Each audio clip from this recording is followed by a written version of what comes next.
男朋友有个女兄弟，去干嘛都要带上他，让他坐在副驾，舍不得送我的玫瑰花，转身就送给了他。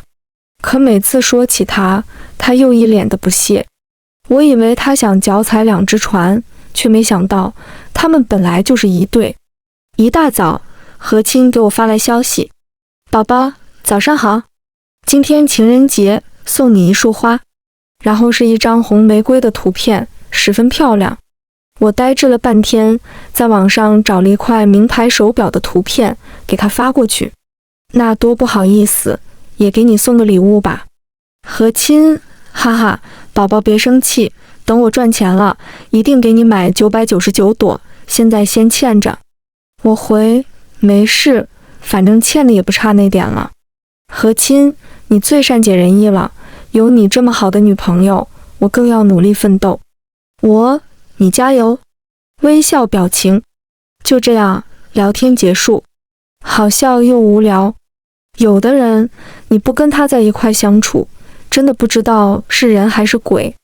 跟何亲交往半年，他只送过我一支35块的唇膏，其他时间都在画饼。比如，我们走在马路边上，面前开来一辆红色奔驰，他会立马说道：等我有钱了，也给你买一辆这种。我闺蜜最近买了新房，她听说后满脸不屑，哪有女孩子自己买房的，等我赚钱了，我给你买栋大别墅。大概是我克她，从我跟她在一块后，她喊穷的日子越来越多，饼画的也越来越别出心裁。这不，情人节晚上还是她发小请吃饭，才把我们聚一块。当然，林湾也在，何亲的女兄弟。何亲他们在我上班的楼下等我。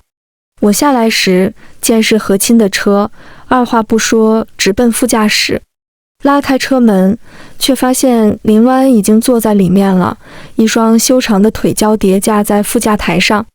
当时她穿的是超短裙，这个姿势几乎能看到她的大腿根。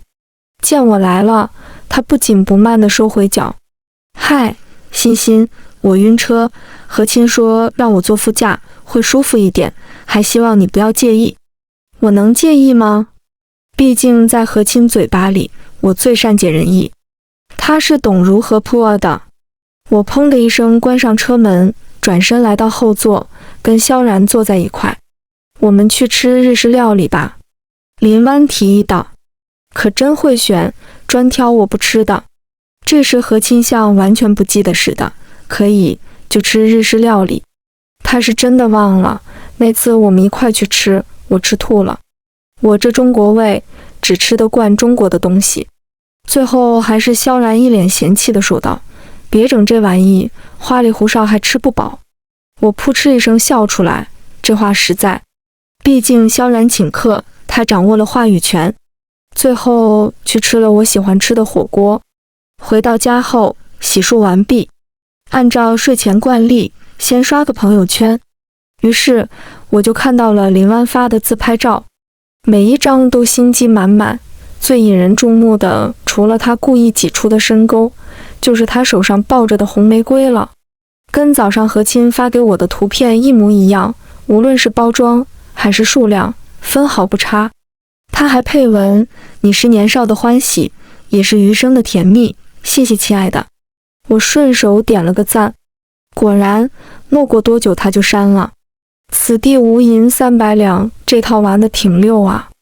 我把刚刚保存下来的图片发给何亲。没什么，就是无聊想看他狡辩。果然，他故作惊讶地说道：林湾什么时候谈男朋友了？我怎么都不知道。不可能，就他这样，谁能看上他？8成是 P 的吧。我还不知道他，跟他认识这么多年，就没见过哪个人追求他。我怎么看着这话怎么眼熟呢？是不是欣欣你把我发给你的图片给他了？ P 图技术可以啊。我静静地看着他自嗨。关于他们俩背着我偷偷在一块这事，我早有所察觉。都说女人第六感很强，但我苦于没证据。何亲是我外公朋友的孙子，当时俩老人家一拍即合，非要给我们牵线。我那时刚好没有男朋友，就寻思着两人见一面吧，毕竟老人家也是一番好心。说实话，何亲的脸确实是我喜欢的那种，于是在他提出交往时，我同意了。但外公并没有和他朋友细说我的家庭情况，加上我爸妈从小教导我为人低调，就像我现在上班的地方是我爸的公司，何亲对此一无所知。当然，他的家庭情况我也不清楚，也不在乎。我一直觉得处对象还是人品最重要。最开始我以为何亲只是抠门，虽然很不舒服，但这个可以随着生活条件来变化。毕竟物质这一块我从来不缺，但每次看他费尽心思的敷衍我就特别无语。最初对他的那点好感也慢慢消磨殆尽了。半夜，腹部忽然传来细密的疼痛，一阵一阵，越来越强烈。我疼得直冒冷汗，拿出手机给何亲打了个电话，响了好久，直到电话里传来一句冰凉女声。果然，人不耗尽期待是不会说再见的。忍着痛，又翻出我哥的号码，可想到嫂子，我又放弃了。最后一次拨了个电话出去，这次只响了2声，电话就被接起。欣欣，怎么了？我带着哭腔说道。爸爸，我肚子疼。我马上过来。浑厚的声音中夹杂着几分焦急，心莫名安定下来，连疼痛也缓解了不少。我爸只用了10分钟就赶来了，他匆忙抱起我就要去医院。很重吧？我下意识地问道。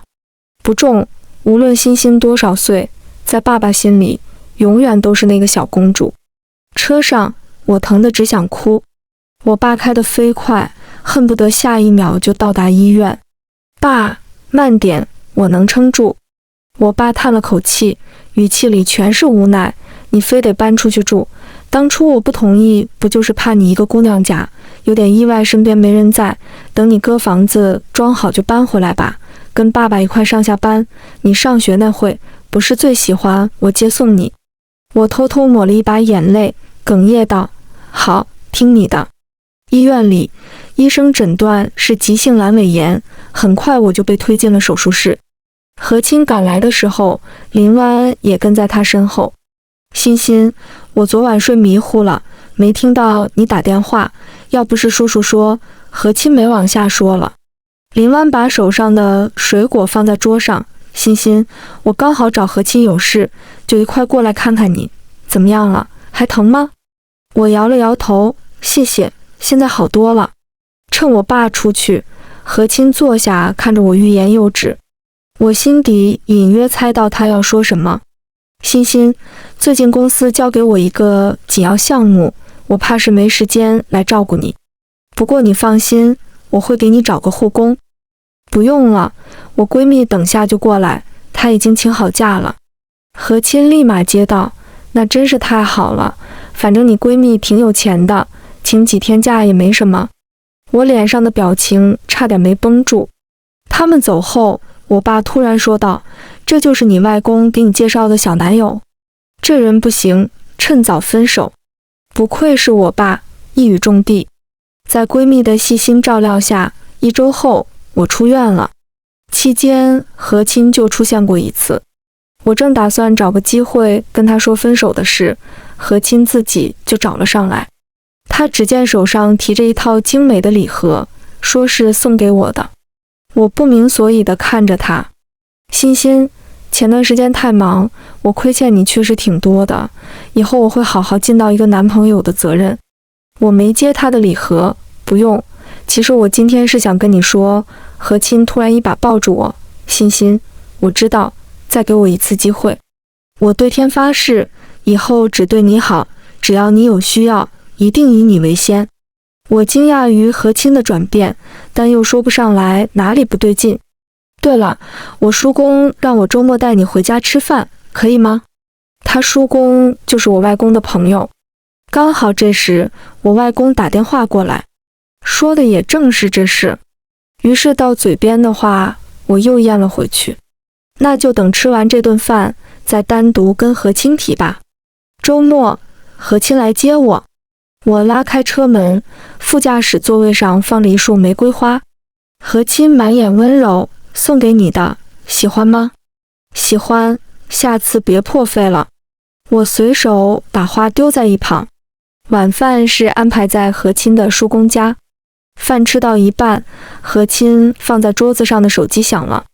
我不经意瞄了一眼，来电显示是林湾。何亲拿起电话就出去了。不一会儿，他回来了，神色有些慌张。欣欣，我有点急事，需要出去一趟，你帮我陪一下2位长辈，我去就回。我外公见状，不由问道：什么事这么急？何亲，我一朋友受伤了，需要我帮忙。外公原本就是好说话的人，听罢还让何亲赶紧去。何亲急得甚至连凳子上的外套都没拿。这孩子，看样子他朋友伤得挺重的。他叔公忍不住说道，话锋一转，又看着我问：欣欣，我听何亲这小子说，你在你爸爸公司上班是吗？我眉头跳了跳，何亲什么时候知道了？我跟外公对视一眼，他也是一脸懵。对，这感情好，在自家公司不会被别人欺负。等你们结婚，把何亲也安排进去吧。他小子别看平时毛毛躁躁的，工作能力还是很出色的，给当个什么经理之类的，反正都是一家人了。他想的可真周到啊。碍于他长辈的身份，我没有反驳他，还是外公接过话，以后的事以后再说。我不知道林湾究竟发生什么事了，何亲走后一直没回来。回去的时候，连外公也忍不住抱怨了几声。欣欣，你跟你嫂子的关系还是这样吗？我小时候的寒暑假基本都是在外公外婆家度过，所以打小就跟他们亲近。我哥哥大我6岁，娶的老婆却是我的大学同学。这原本该是人人艳羡的关系，但我跟我嫂子在学校时就有不一般的过节。当时她有个特别喜欢的人，是我们系的系草，叫魏珍。她追在那魏珍后面整整1年，都没成功拿下。可阴差阳错的，魏珍在一次辩论赛活动中认识了我。她说对我一见钟情，为了经常看到我，只要我上的课，她都会来听。我告诉他，一见钟情远没有日久生情让人信服，你得让我看见你的真心。魏珍居然认真了，那些细水长流的日子都是他陪我走过的。相处的久了才发现，我们对方居然意外的相像，无论是人生方向或对当下的看法都出奇的一致。他对生活积极的态度和对未来的清晰规划，都让我觉得这男生不错。那会我还不知道我嫂子也就是沈如的存在。当他知道魏珍和我在一起之后，他做出了不少疯狂的事。其实魏珍一直都在拒绝他，但他可能真的被爱冲昏了头。他开始在学校里宣传我是插足他感情的第三者，骂我不要脸，用我的脸 P 各种不雅的照片。有次我爸来学校接我，被他看见，最后所有人都在说我被富豪包养了。当时我闺蜜气得一直想替我报仇，可没想到我们还没动手，沈如就出事了。当时她被人骗去酒吧陪酒，差点失身。还好当时我哥在酒吧陪客户喝酒，就出手就下了她。我哥这人没多想，又觉得她跟我一个学校，就把我是她妹妹的事说了。之后没多久，沈如就成了我哥的女朋友。速度之快，让我不得不怀疑我哥是恋爱脑。后来发生的一切事情，也确实证明我哥就是个恋爱脑。就在我满心欢喜地祝福他们时，沈如私底下却语气不善地威胁我：你要敢跟魏珍在一起，我就把你家搅得天翻地覆。我才明白，沈如根本不爱我哥，她喜欢的人只有魏珍。我曾试图劝我哥放下沈如，但我哥已经情根深重，无法自拔。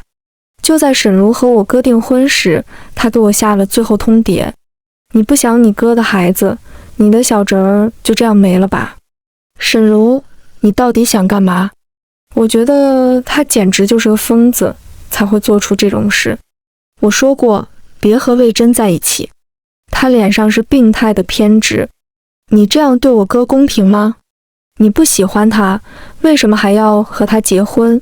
你喜欢魏征，咱们可以公平竞争。谁说我不喜欢你哥？我喜欢他，喜欢的不得了。只是我得不到的，别人也休想得到，尤其是你，林欣。当他站在2楼楼梯口的时候，我红着眼跟魏征提了分手。结婚后，为了方便照顾他，哥哥没选择搬出去住。虽然我跟魏征分手了，但沈如依旧看不惯我。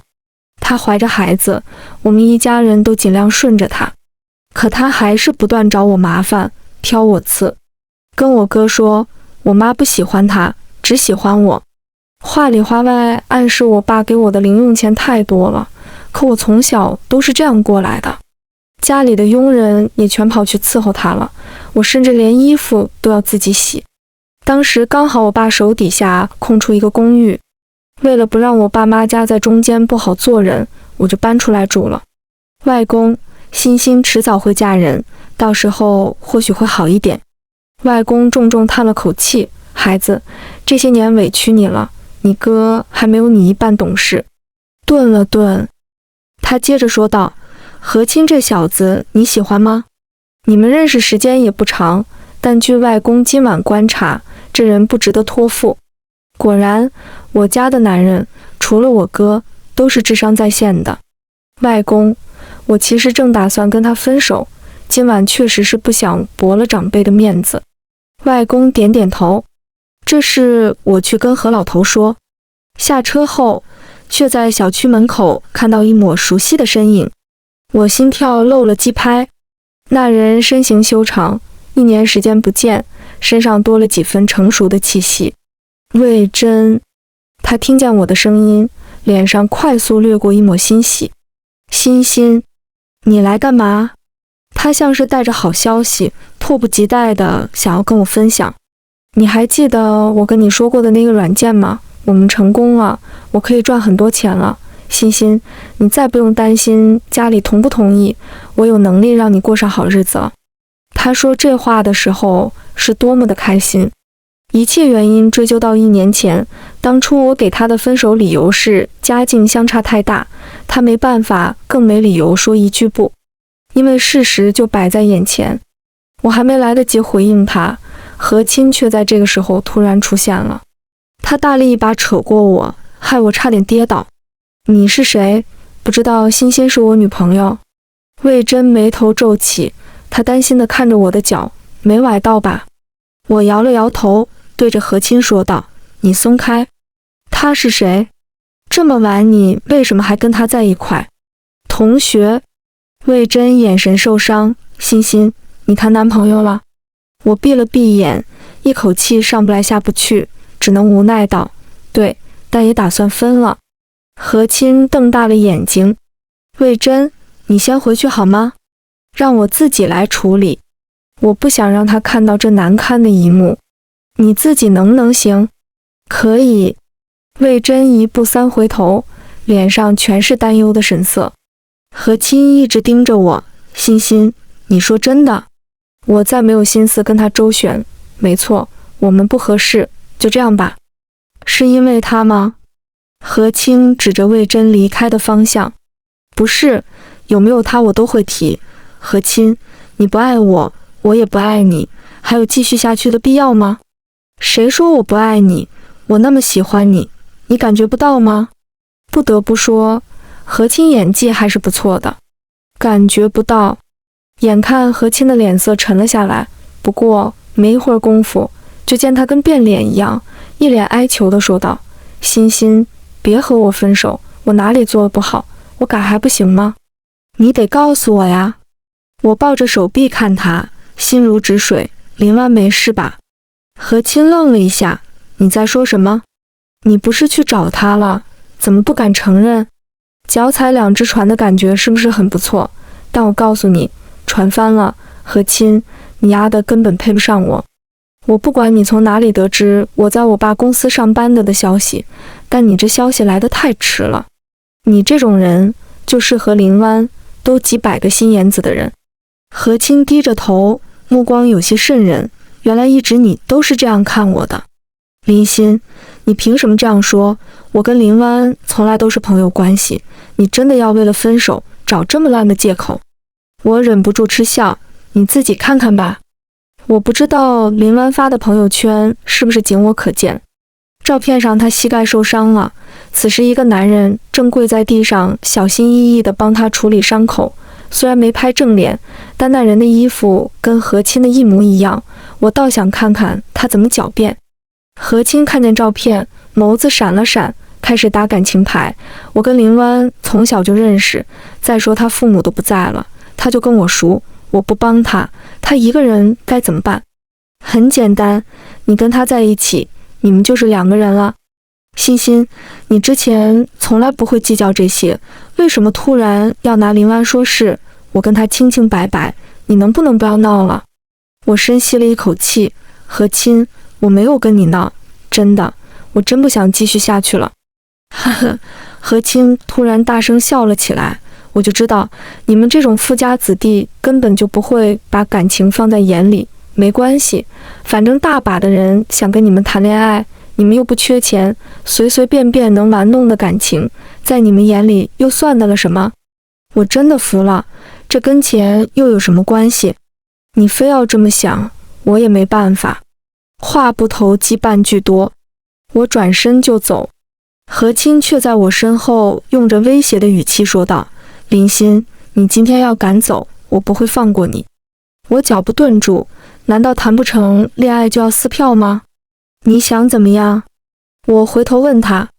何清以为拿捏住了我，不由得意一笑，想分手可以，支付一部分分手费给我，不然咱们都别想好过。我感觉这辈子都没这么无语过，碰到这种渣男只能算自己倒霉。分手费是不可能的，但之前你买礼物的我会加倍还给你。可不可能现在不是你说了算？林欣，你说如果我把你绑了，能换多少钱？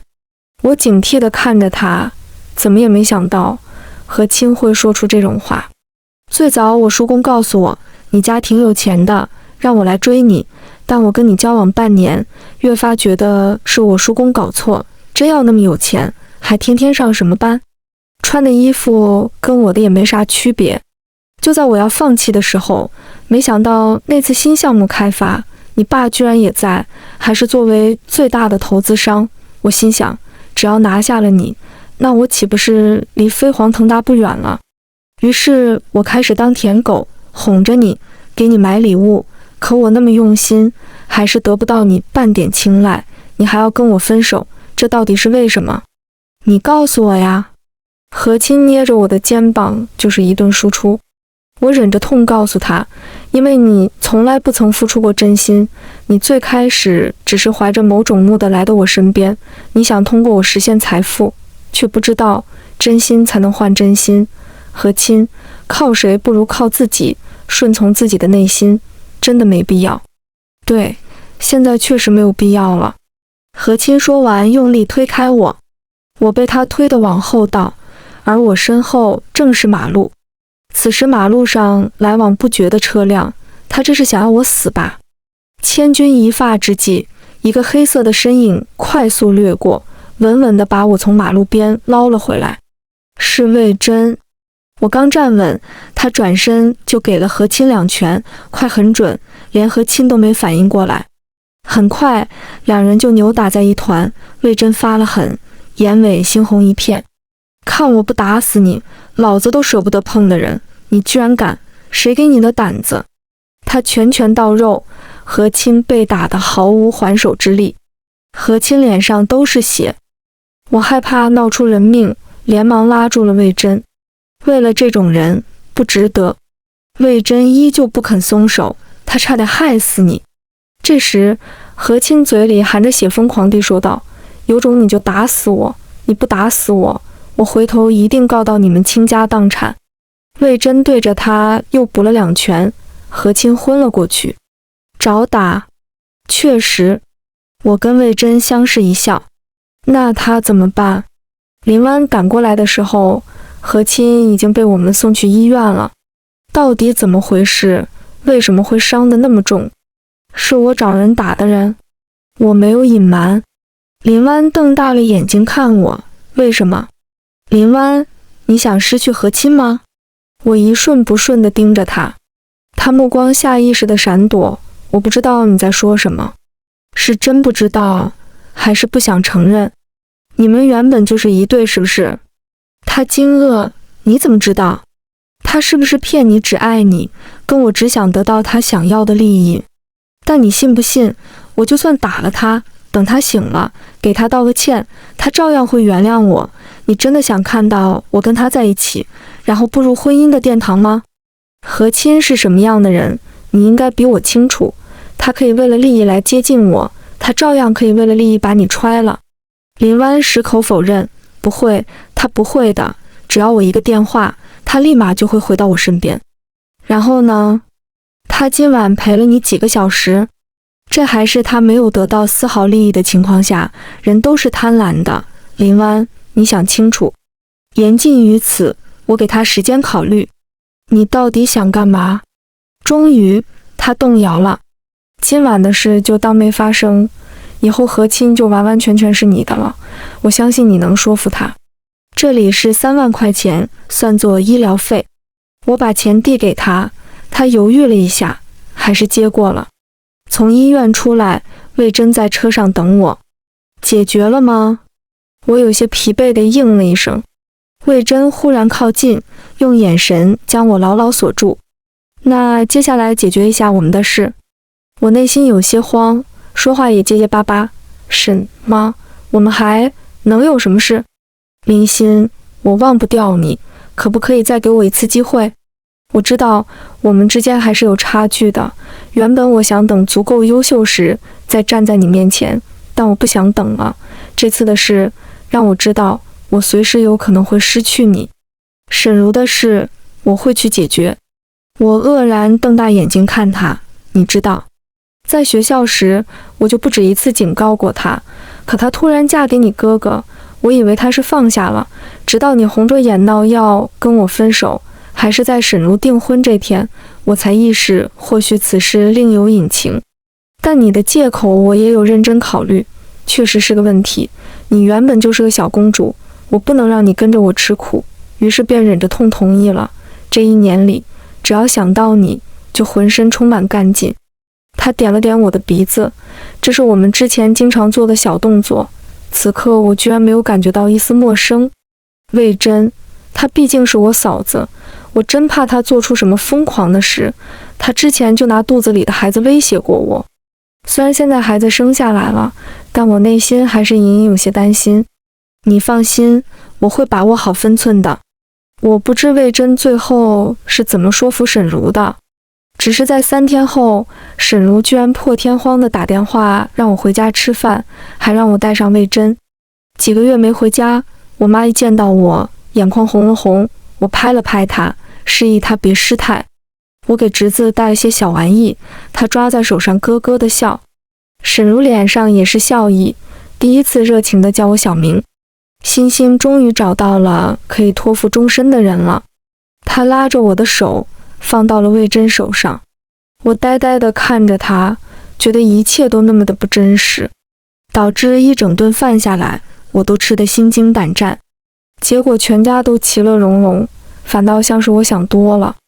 饭后，沈如拉着我来到楼上，她拉出她的首饰柜，从里面拿出一个纯金的手镯，说是送给我的礼物。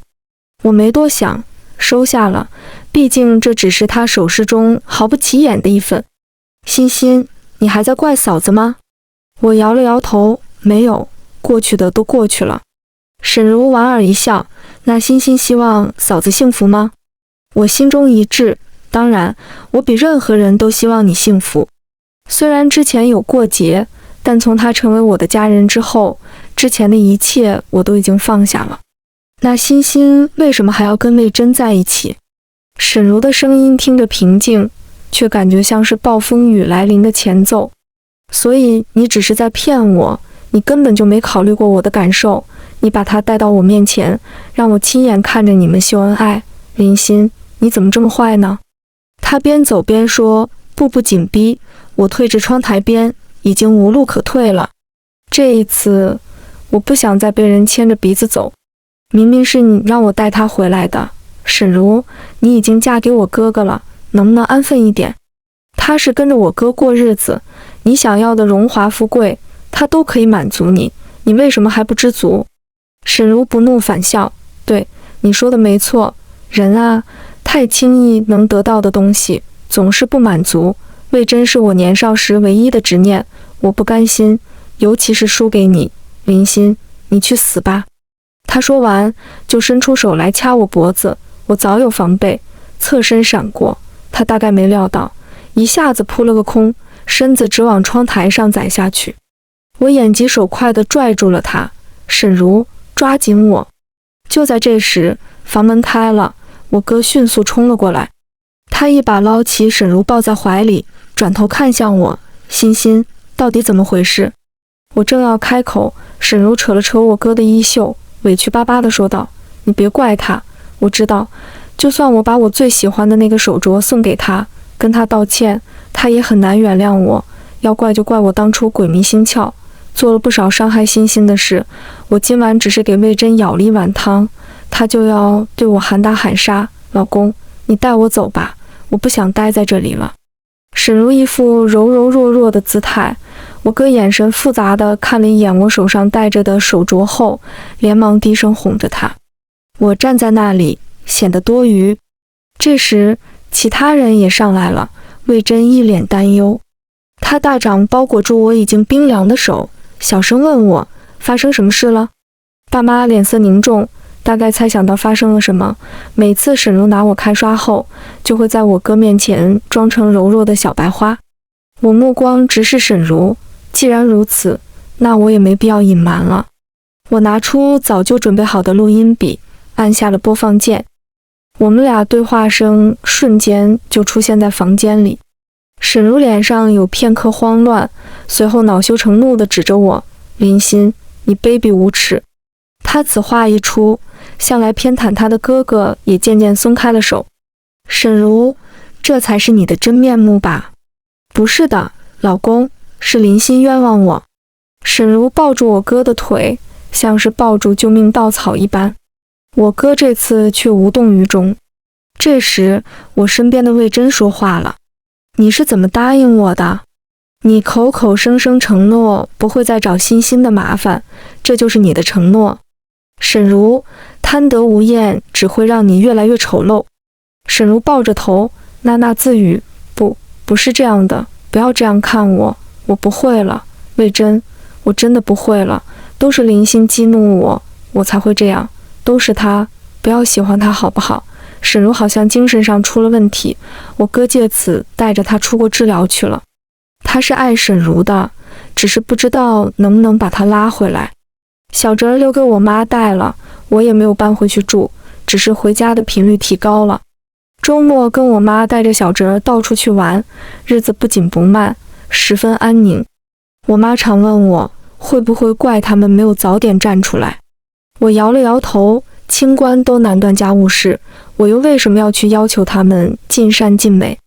他们已经给了我足够富足的生活，如果我自己都解决不了这些事，那是我没本事。爸妈不可能永远冲在你前面。对于沈如，说恨吧，其实也提不上；说原谅吧，也不可能。10月1日是个好日子，因为这天是我跟魏征结婚的日子。我终于还是嫁给了他。我爸把我手交给他时，他哭得像个泪人。欣欣，我终于娶到你了。他在哭，我却在笑。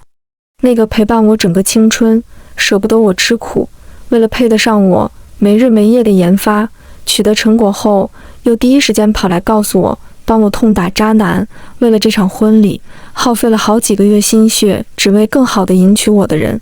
余生很长，那就交给他吧。